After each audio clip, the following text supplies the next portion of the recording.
Bili na kayo ng isda, oh. Sir, bili na po. Bili na kayo.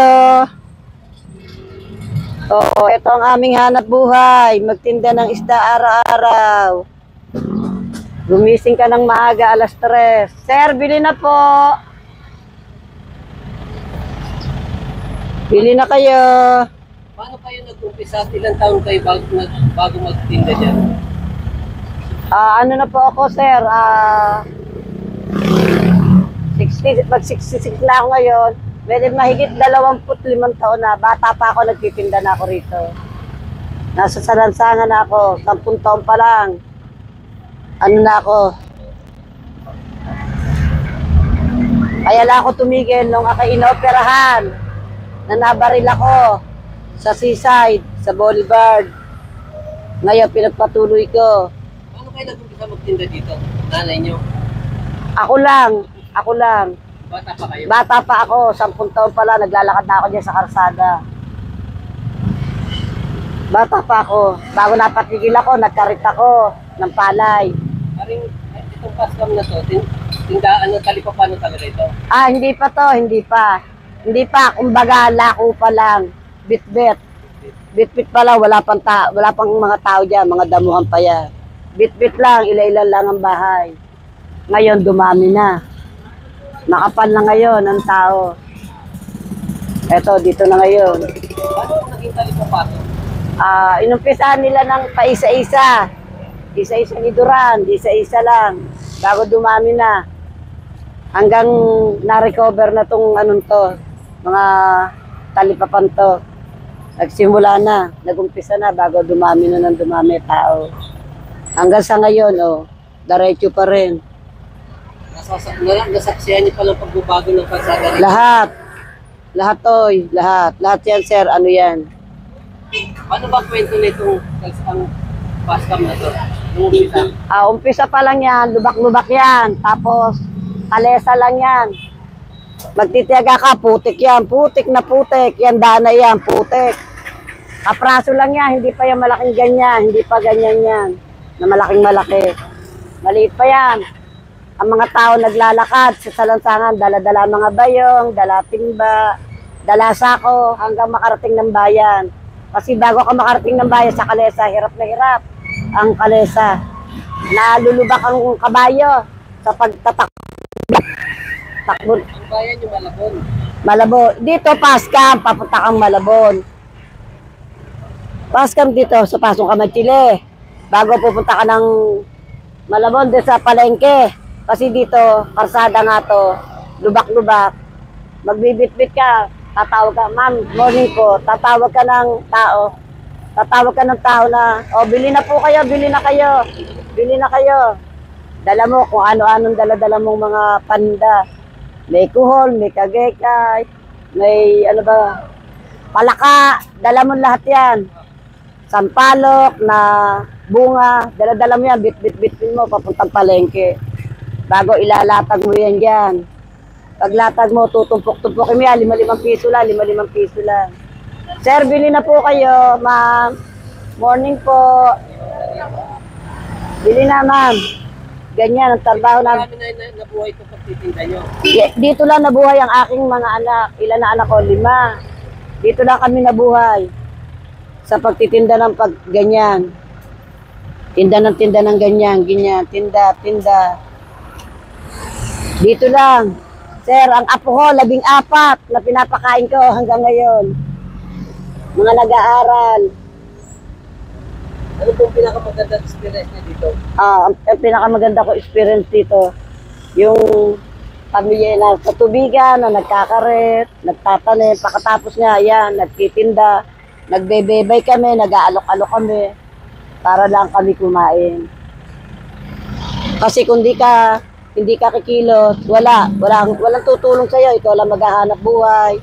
Pagdating mo sa bahay, maglalaba ka pa, mangangahoy, kukuha pa ka ng kahoy na marami. Tapos kukuha ka ng ipa. Napakahirap. Bago mo madanasan ng hirap, Diyos ko po. Dito na pala kayo nagdalaga? Dito na lahat. Sabi ko, kailan kaya ako makakaahon sa hirap? Ano pong pinakamahirap na experience niyo dito sa Pascam? Ang kahirapan dito sa experience ko dito, yun nga magkita pa kada alas 3 pa lang naglalakad ako papuntang bayan para lang kami kumita, pambili namin ng pagkain. Kasi kung di kami kakayo, andyan na may sakit ang tata ko, ang nana ko, hindi pwedeng hindi ka kikilos para makabili ka ng gamot.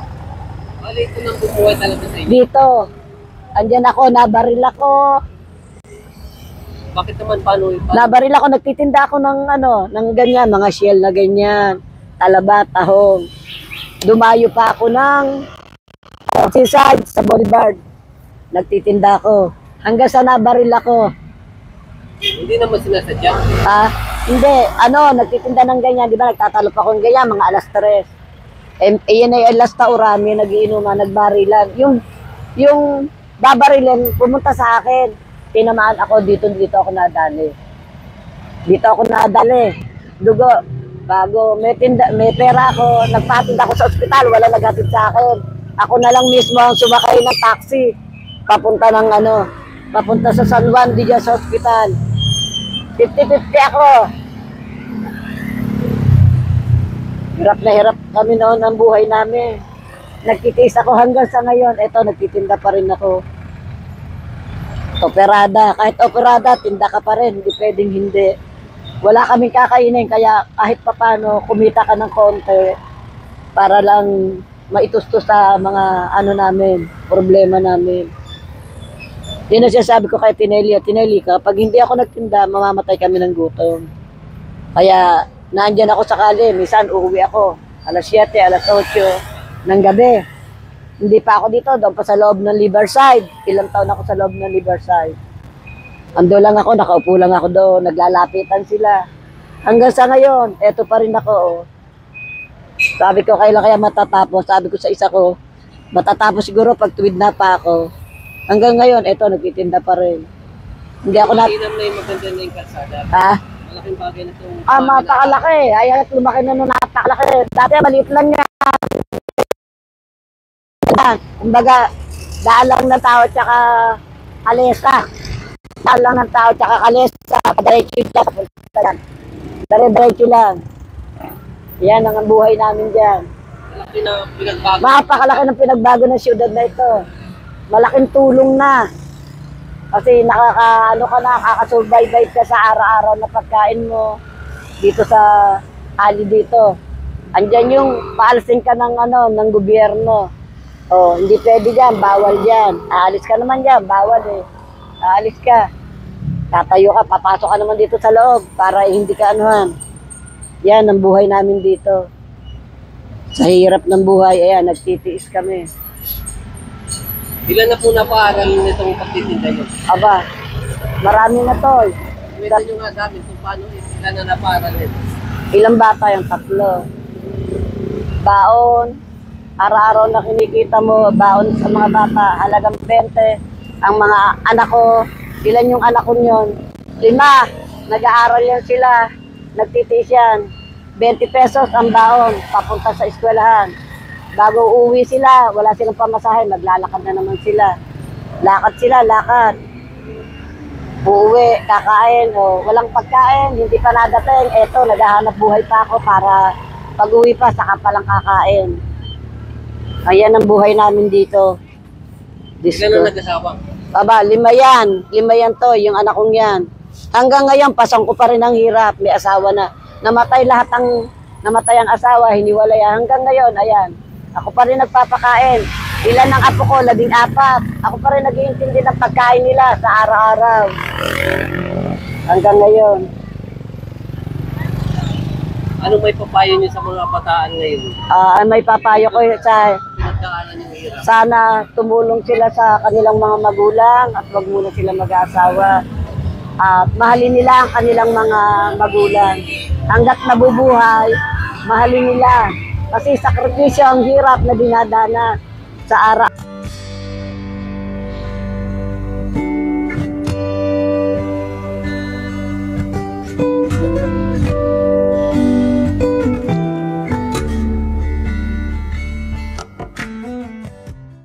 Sana yung mga kabataan maging maano sila talagang pag-aaral, matuto sila, matulungan nila ang kanilang mga magulang at huwag nilang pababayaan. At sila ay sumunod sa mga sinasabi ng magulang nila na huwag silang maligaw ng landas. Yun lang ang gusto ko sa mga anak. Mahalin sila.